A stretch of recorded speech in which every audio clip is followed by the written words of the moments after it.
Austria के Duke Metternich ने सन 1815 ईस्वी के वेना सम्मेलन की मेजबानी की।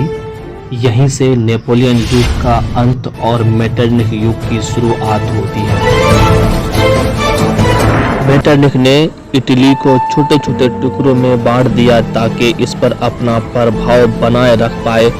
उन्होंने इटली के सिसिली और नेपल्स को बुर्बोन राजवंश के सम्राट फर्डिनेंड को दे दिया और रोम तथा उसके आसपास के राज्य पोप को सौंप दिया। परमा, मोडेना और टस्कनी को हैब्सबर्ग राजवंश को दिया। लोम्बार्डी और वेनेशिया को ऑस्ट्रिया ने खुद रख लिया। इस तरह इटली को कई खंडों में विभक्त कर दिया। 1806 ईस्वी में नेपोलियन ने 39 राज्यों का जो जर्मन राइन राज्य संघ बनाया था उस पर भी ऑस्ट्रिया ने अपना खुद का ही कब्जा जमाए रखा। दूसरी ओर जबकि पर्सा को सैक्सनी प्रांत दे दिया गया, रूस को पोलैंड के प्रांत दे दिए गए।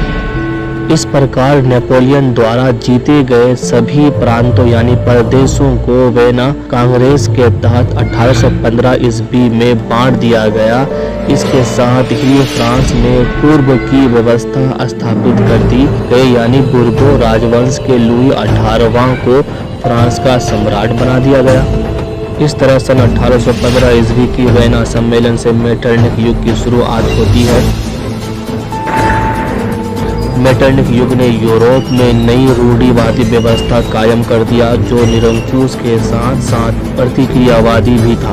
इस प्रकार की सरकारें आलोचना और असहमति बर्दाश्त नहीं करते थे। मेटरनिख ने हर संभव ये कोशिश किया कि इन राज्यों में अब राष्ट्रीयता की भावना किसी भी तरह न जग पाए।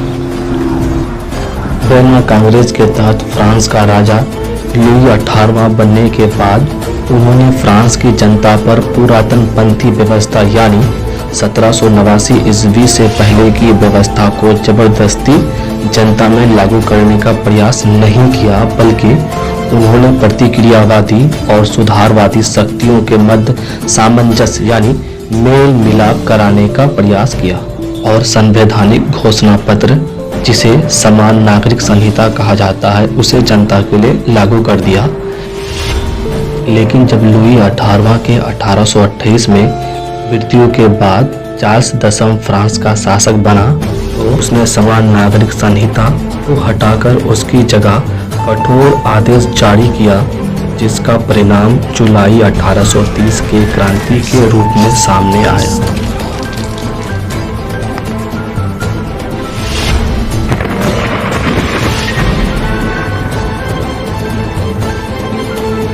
निरंकुश और प्रतिक्रियावादी चार्ल्स दसम फ्रांस का शासक बनते ही राष्ट्रीयता और स्वतंत्रता भावनाओं को दबाने का काम शुरू कर दिया। उन्होंने प्रतिक्रियावादी पोलिगनेक को फ्रांस का प्रधानमंत्री बना दिया। पोलिगनेक ने सबसे पहले समान नागरिक संहिता के स्थान पर शक्तिशाली अभिजात वर्ग को लागू कर दिया और जनता के विशेष अधिकार को समाप्त करने की कोशिश की।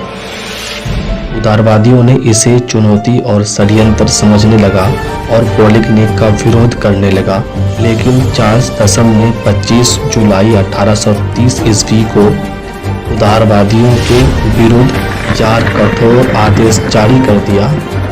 इन आदेशों के आते ही फ्रांस में क्रांति की लहर दौड़ गई और 28 जुलाई 1830 ईस्वी को फ्रांस में गृह युद्ध आरंभ हो गया, जिसे जुलाई क्रांति का नाम दिया गया। जुलाई क्रांति ने चार्ल्स दसम को फ्रांस की गद्दी छोड़ने पर मजबूर कर दिया। आखिरकार चार्ल्स दसम अपनी गद्दी त्याग कर इंग्लैंड भाग गए। इस प्रकार फ्रांस की जुलाई क्रांति ने बुर्बोन राजवंश को फ्रांस से समाप्त कर दिया। फिर उदारवादियों और पेरिस की जनता के सहयोग से ऑर्लियंस वंश के लुई फिलिप को शासक बनाया गया। लुई फिलिप फ्रांस का बहुत ही महत्वाकांक्षी और उदारवादी शासक था। लुई फिलिप विरोधियों को खुश करने के लिए 1840 ईस्वी में कट्टर प्रतिक्रियावादी व्यक्ति गीजो को फ्रांस का प्रधानमंत्री बना दिया।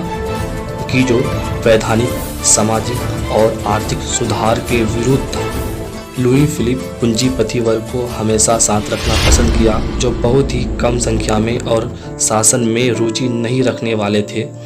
लुई फिलिप के पास ना सुधारात्मक कार्यक्रम था और ना ही विदेश नीतियाँ थी। इसके अलावे फ्रांस में भूखमरी और बेरोजगारी बढ़ गई, जिसकी वजह से गीजों की आलोचना होने लगी। सुधारवादियों ने 22 फरवरी 1848 ईस्वी को आंदोलन शुरू कर दिया। 24 फरवरी 1848 ईस्वी को लुई फिलिप शासन छोड़कर इंग्लैंड चला गया।